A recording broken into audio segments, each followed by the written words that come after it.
사랑하는 성도 여러분, 오늘 우리 거제 참정교회가 창립 19주년을 맞이했습니다. 사람의 나이로 치면 만으로 19, 성인이 된 나이라고 할 수 있습니다. 여러분, 성인이 된다라고 하는 의미가 어떤 것이겠습니까? 바로 자기만 생각하던 그런 어린이의 그런 모습을 벗어버리고 이제 타인을 책임질 줄 아는 성숙한 존재가 되었다라는 것이죠. 그러므로 이제 우리 교회는요, 한 단계 더 성숙한 교회로 도약할 때일 줄로 믿습니다. 함께 우리 성도님들 이 일에 함께 하시기를 주님의 이름으로 축복합니다. 그렇다면 우리가 지향해야 할 성숙한 교회란 과연 어떤 교회일까? 여러분 한번 생각해 보신 적이 있습니까? 우리 교회 이제 성숙한 교회가 되어야 될 텐데 과연 어떤 교회가 성숙한 교회일까요? 여러분, 평생을 인도에서 선교사로 사역을 했던 영적 거장 레슬리 뉴비긴이라고 하는 신학자는 이런 명언을 남겼습니다. 교회란 복음이 진리임을 세상에 보여주는 공동체다. 복음이 진리임을 세상에 보여주는 공동체가 바로 교회다라고 말하고 있습니다. 여러분 한번 생각해 보세요. 세상 사람들은요, 성경을 읽지 않습니다. 대신 무엇을 읽냐면 교회 공동체라고 그 공동체의 모습을 읽고요, 그리고 성도들의 삶을 읽음으로 말미암아 이게 복음이구나라는 것을 알게 됩니다. 그러므로 교회는 선교 활동을 하는 그런 공동체가 아니라 존재 자체가 하나님이 어떠한 분이신지를 보여주는 선교적인 존재가 되어야 하는 것이죠. 여러분, 이 말을 다시 한번 기억했으면 좋겠습니다. 우리는 교회를 선교 활동을 하는 곳이다 라고 생각하는데 아닙니다. 우리 존재 자체가, 우리의 모습 자체가 이미 선교적인 존재라는 것을 우리가 믿고 살아가야 한다는 것이죠. 여러분, 세상에는요 두 종류의 교회가 있습니다. 하나는요 호화 유람선과 같은 교회입니다. 여러분, 유람선을 타보셨는지 모르겠는데요, 유람선의 관심은 오직 딱 하나입니다. 무엇일까요? 배에 타고 있는 승객들이 얼마나 만족하는가에 관심을 두게 됩니다. 실내 온도는 쾌적한지, 음식은 입에 맞는지, 승무원들은 서비스가 친절한지 이것만을 따지는 것이죠. 여러분, 이것을 교회에 대입하면요, 우리 교회 건물이 세련되고 시설은 좋은지, 예배와 설교와 프로그램이 우리의 마음에 평안함을 주고 있는지, 예배 환경이 나를 만족하게 하는지 이것만 관심을 갖는 교회가 바로 호화 유람선과 같은 교회입니다. 또 다른 하나는요 구조선과 같은 교회입니다. 여러분, 구조선의 관심은 어디에 있을까요? 배 안에의 안락함이 아닙니다. 구조선의 관심은요 배 밖에 지금도 물에 빠져 죽고 있는 그 사람을 어떻게 하면 살릴 수 있을까에 관심을 두게 되죠. 구조선은요 물에 빠진 사람이 어떤 삶을 살았든지 어떤 사람이든지 간에 자격을 따지지 않고 그를 구출하는 일에 전력을 다합니다. 죽어가는 영혼을 위해서 우리가 무엇을 희생하고 헌신할 수 있을까를 늘 고민하는 교회, 이것이 바로 선교적인 교회라고 할 수 있는 것이죠. 사랑하는 성도 여러분, 우리는 지금 어떤 꿈을 꾸고 있습니까? 여러분, 우리 교회는 어떤 꿈을 향해 지금 달려가고 있습니까? 그리고 앞으로 우리 교회는 어떤 교회가 되어야 하겠습니까? 답은요 너무나도 분명합니다. 바로 예수님을 닮은 그런 구조선과 같은 교회가 되어야 한다는 거예요. 오늘 본문을 보면 예수님께서는요 거룩한 회당에 계시지 아니하시고 사람들의 일상, 치열한 일상에 있는 바닷가로 나아가십니다. 그리고 그곳에 세관에 앉아있던 레위인 마태, 그 마태를 자신의 제자로 부르시고 있는 것을 보게 됩니다. 여러분은 성경에서 세리가 어떠한 사람들이라는 걸 너무나도 잘 알고 있지 않습니까? 동족의 피를 빨아먹는 매국노라고 하면서 죄인 취급을 받던 사람들이 바로 세리였습니다. 그런데 예수님은요 바로 그런 사람을 지금 부르시고 자신의 제자로 삼고자 하고 있는 모습을 보게 되는 것이죠. 반면에 당시 랍비들은요 제자를 고를 때 어떻게 하느냐, 그의 가문이 어떠한지, 학식은 어느 정도인지 철저하게 검증했습니다. 그것을 생각하며 오늘 예수님의 이 모습은요 상식을 완전히 깨는 그런 모습이라고 할 수 있는 것이죠. 바로 이 부르심 속에 우리 교회가 나아가야 할 청사진이 바로 여기 있다라고 저는 생각합니다. 자, 오늘 본문 15절의 말씀을 한번 우리 함께 읽어보도록 하겠습니다. 함께 읽겠습니다. 시작. 그의 집에 앉아 잡수실 때에 많은 세리와 죄인들이 예수와 그 제자들과 함께 앉았으니 이는 그러한 사람들이 많이 있어서 예수를 따름이러라. 아멘. 지금 어떠한 상황입니까? 지금 마태의 집에서 잔치가 열리고 있습니다. 식사가 준비되어서 식사를 하고 있습니다. 그런데 이 자리에 지금 누가 함께 하고 있습니까? 바로 세리와 죄인들이 예수님과 그 제자들과 함께 앉아 있는 거예요. 여러분, 이 당시 유대 사회에서 같이 식사를 한다는 것은요, 단순한 친목이 아니었습니다. 우리는 그냥 밥 한 끼 하는 건 그냥 저 사람을 알고 싶다, 이 정도의 의미라고 할 수 있지만, 유대 사회에서 밥을 먹는다는 것은 어떤 의미냐면, 나는 하나님 앞에서 당신이 나와 동등한 존재임을 이제 받아들입니다.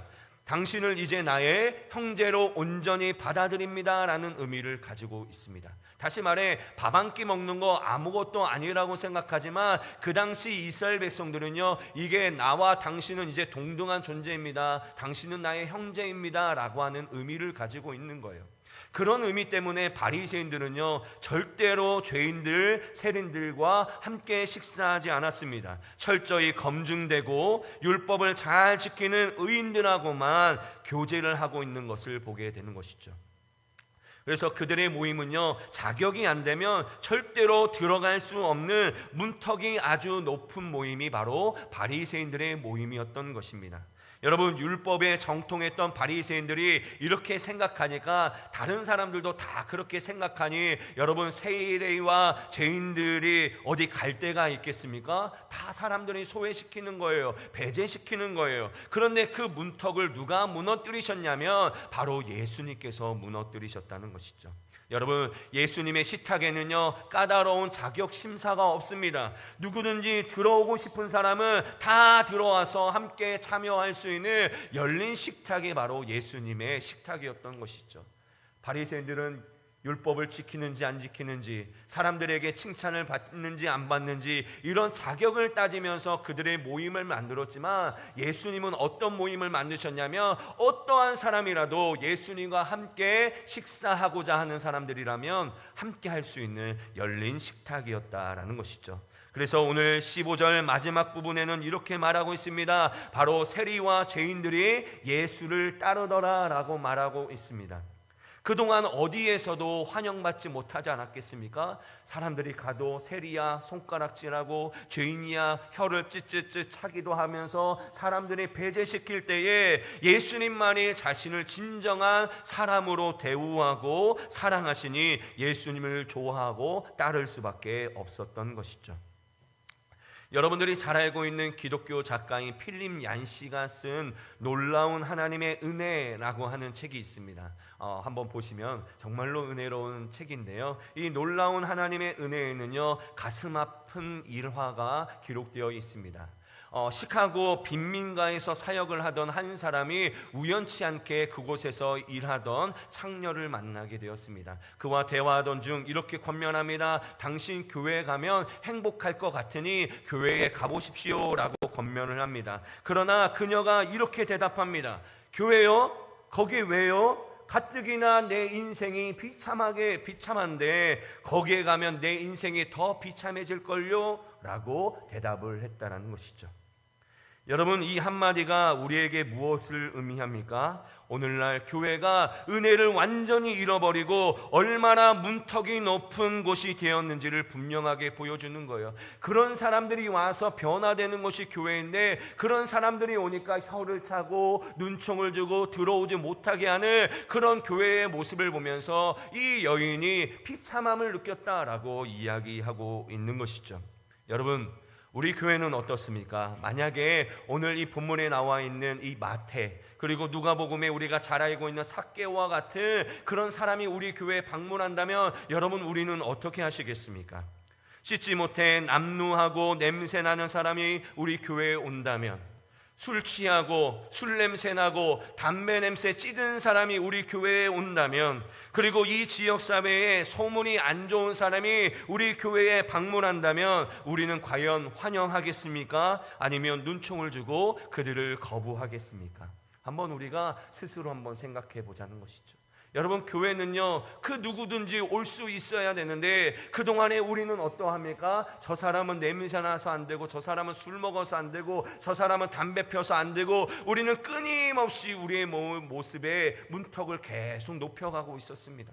그러나 여러분, 하나님께서, 예수님께서 원하시는 교회는 그런 교회가 아니라는 것이죠. 다시 말해, 교회는요, 깨끗하고 거룩한 사람들만 들어올 수 있는 공동체가 아닙니다. 여기서 우리가 분명히 짚고 넘어가야 할 진실이 있는데, 바로 여기 있는 우리조차 거룩하지 않다라는 사실이에요. 여러분, 우리는 그것을 반드시 깨달아야 됩니다. 여기 있는 우리 모두는요, 거룩한 사람이 아니라 우리도 거룩하지 못하라는 거예요. 비록 우리의 모습은요, 행색이 아주 멀쩡하고요, 술 안 하고 담배를 안 할 뿐이지 그들과 다를 바 없는 죄인이라는 것을 우리는 깨달아야 됩니다. 아니요, 어쩌면 우리는 그들보다도 보이지 않는 곳에서 더 탐욕스럽고 더 추악스러운 죄를 범하고 있을지 모르겠습니다. 그럼에도 우리 교회 공동체의 문턱이 높아지는 이유가 무엇이냐? 바로 우리 안에 교만하기 짝이 없는 종교적인 우월감이 우리의 마음 가운데 끊임없이 도사리고 있기 때문이에요. 오랫동안 내가 교회를 다녔고, 내가 말씀도 오랫동안 묵상했고, 내가 기도도 이렇게 많이 하니 저 사람보다 낫겠다라고 하는 판단이 들기 때문에 그렇던 것이죠. 그러나 여러분, 예수님은요, 절대로 그러지 않으셨습니다. 그분은요, 진짜 거룩함이란 가장 낮은 곳으로 내려가 어떠한 사람이라도 형제로 대우하고 환대하는 모임임을 분명하게 보여주셨던 거예요. 우리는 여기에서 예수님의 모습을 본받아야 됩니다. 그동안에 끊임없이 어떠한 사람, 우리의 기준에 안 맞는 사람이면 다 배제시키고 들어오지 못하게 하고, 설사 들어올지라도 환영하지 않고 눈치를 주었던 우리의 모습이라고 한다면, 예수님은 어떻게 하셨습니까? 어떠한 사람이라도 환영하고 환대하면서 자신의 형제로 받아주었던 예수님의 모습을 우리는 기억하면, 이제 우리 교회도 문턱을 낮추어야 한다는 것이죠. 술 먹고 담배 피우는 사람도 쉽게 들어올 수 있는 공동체가 되어야 합니다. 할렐루야. 그런 사람은 안 돼요. 이런 마음이세요? 여러분, 술 먹고 담배 피우는 사람도 우리 교회에 와서 변화되어야 되지 않겠습니까? 그런 마음 없으세요? 냄새 나니까 안 들어와야 됩니까? 여러분, 술 먹고 담배 피는 사람도 변화되어야 되지 않겠습니까? 우리 교회 받아들여야 됩니다. 여러분, 행색이 남루한 사람도 환영한 공동체가 되어야 합니다. 여러분, 이주 노동자, 다문화 가정 환대하는 공동체가 되어야 합니다. 특별히 이 지역 사회에 방황하고 있는 다음 세대를 최우선으로 품을 수 있는 그런 공동체가 되어야 하는 것이죠. 저는 우리 교회가 그런 교회가 되었으면 좋겠어요. 여러분들도 저와 같은 마음이 되었으면 좋겠어요. 그런데 이거는 제 생각이 아니라 바로 하나님께서 원하시는 교회예요. 예수님께서 원하시는 교회예요. 예수님도 그런 사람을 환대하고 형제로 받아들였다면 우리 또한 그런 사람들을 형제로 받아들이고 함께 살아가야 되지 않겠냐라는 것이죠. 그런데 제가 이런 말씀드리면 마음 한구석에 이런 염려가 있으신 분들이 계실 거예요. 이 사람 저 사람 다 들어오면요, 교회가 시끄러워요, 교회가 거룩해지지 못해요 라고 말하는 분들이 있을 거예요. 여러분, 오늘 보면 16절에 바리새인들도 똑같은 얘기를 했습니다. 어떻게 저런 죄인들과 함께 식사할 수 있어요? 그러면 우리의 거룩함이 사라져요 라고 이야기합니다. 이때 예수님께서는요, 오늘 본문 17절로 대답을 하십니다. 우리 17절의 말씀 함께 읽어보도록 하겠습니다. 함께 읽겠습니다. 시작.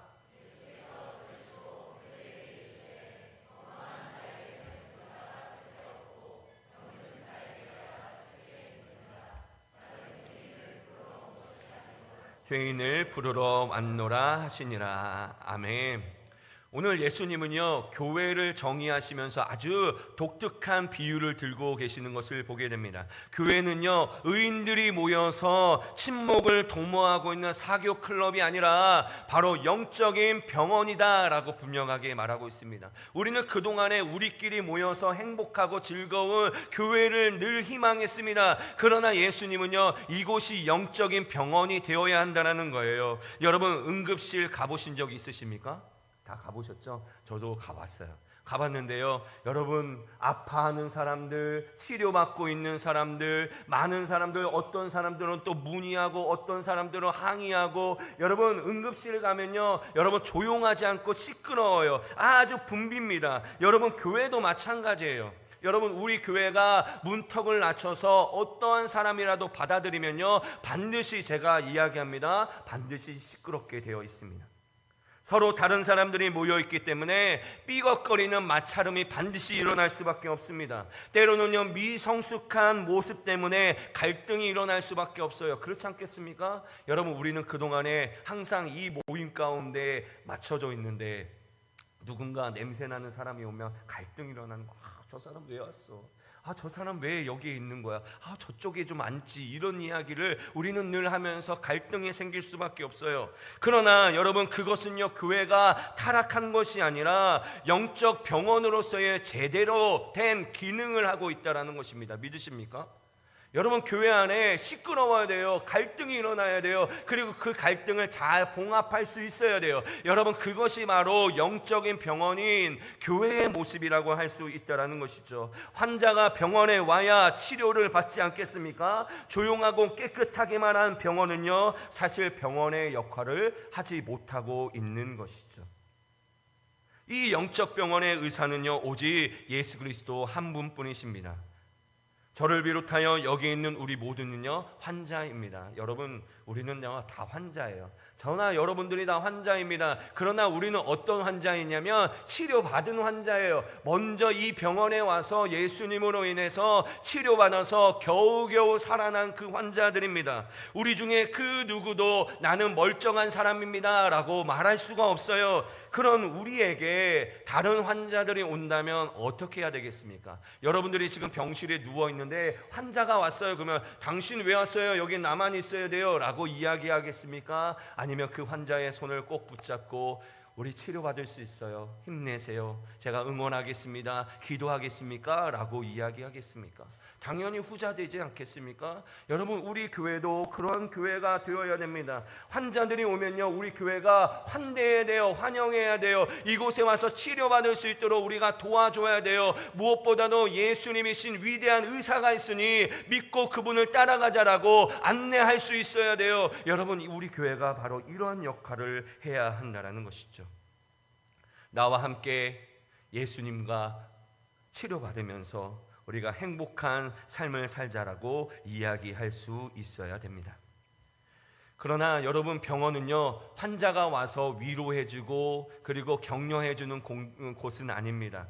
여러분, 썩은 곳이 있으면 어떻게 됩니까? 도려내야죠. 수술을 해야죠. 그래야 생명을 살릴 수 있습니다. 오늘 예수님도요, 마태라고 하는 사람과 식사하는 것으로만 그친 것이 아니라 14절에 보면 나를 따르라 라고 말하고 있습니다. 나를 따르라. 여러분, 이 말씀은요, 어떤 의미냐? 마태가 평생토록 의지하던 그 돈사랑, 그 탐욕했던 그 돈에 대한 집착들, 그 모든 것들을 버리고 이제는 나를 따르라고 예수님께서 말씀하고 있는 거예요.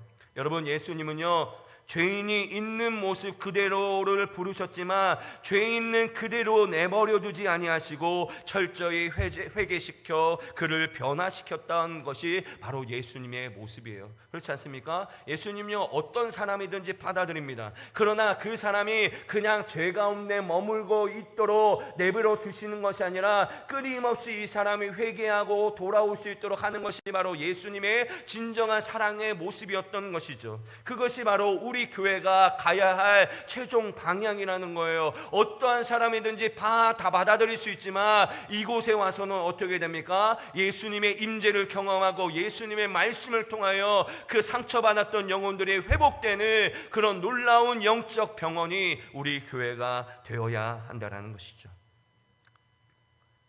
그러므로 우리 교회의 문턱은요, 한없이 낮아져야 됩니다. 그러나 복음의 기준은 한없이 높아야 됩니다.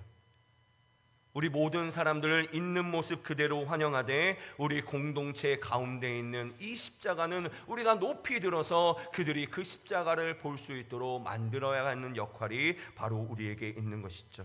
그 십자가 안에서 철저한 회개와 거듭남이 일어날 때에 우리 교회는 세상을 살릴 수 있는 진정한 영적 병원이 될 줄로 믿습니다. 문턱은 낮게, 십자가는 높게, 여러분 이 균형이 필요한 거예요. 모든 사람들은 받아들이지만 철저하게 이 안에 있는 우리 모두는요, 복음을 향해 나아갈 때, 복음을 살아내게 될 때에 우리 교회는요 가장 건강한 교회가 될 수 있다는 것이죠. 할렐루야.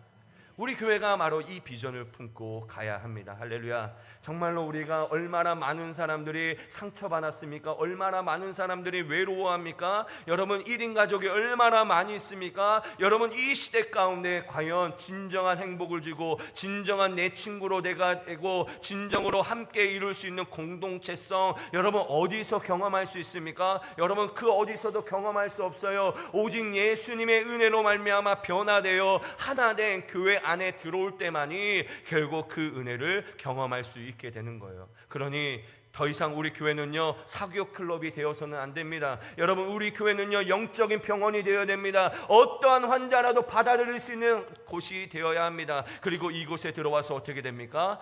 치료받고 나가는 교회가 되어야 돼요.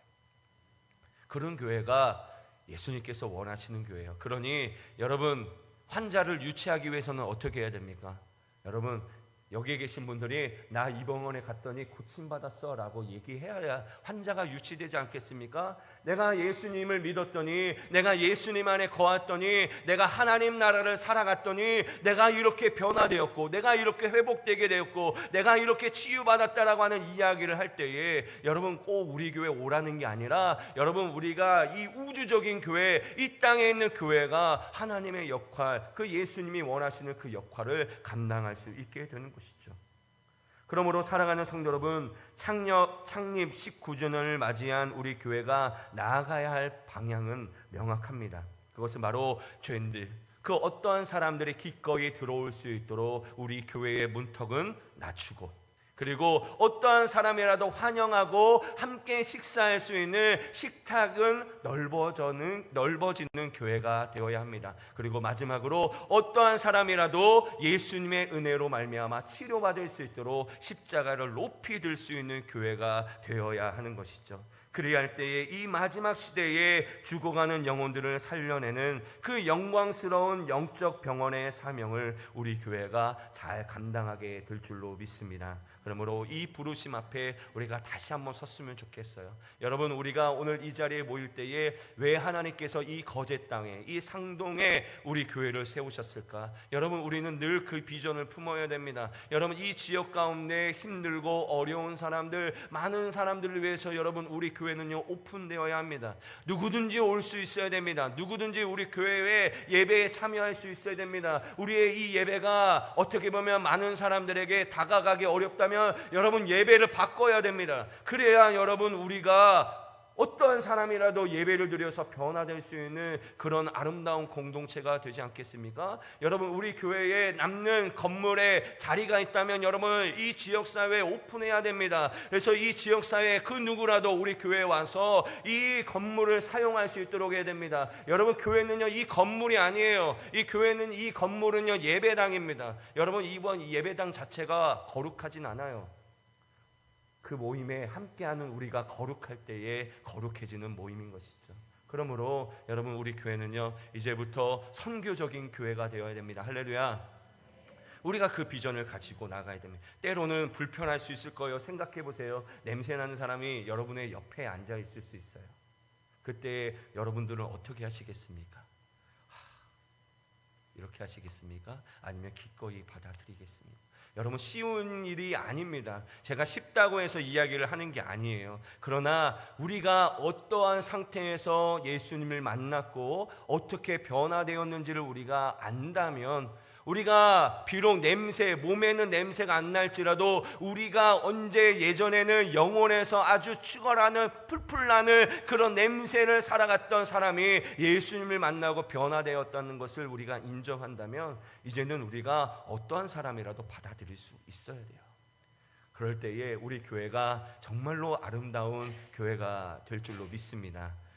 건물이 아름다운 게 아니라 정말 우리의 모임이 아름다워서 하나님이 기뻐하시는 그런 아름다운 교회가 되기를 주님의 이름으로 축복합니다.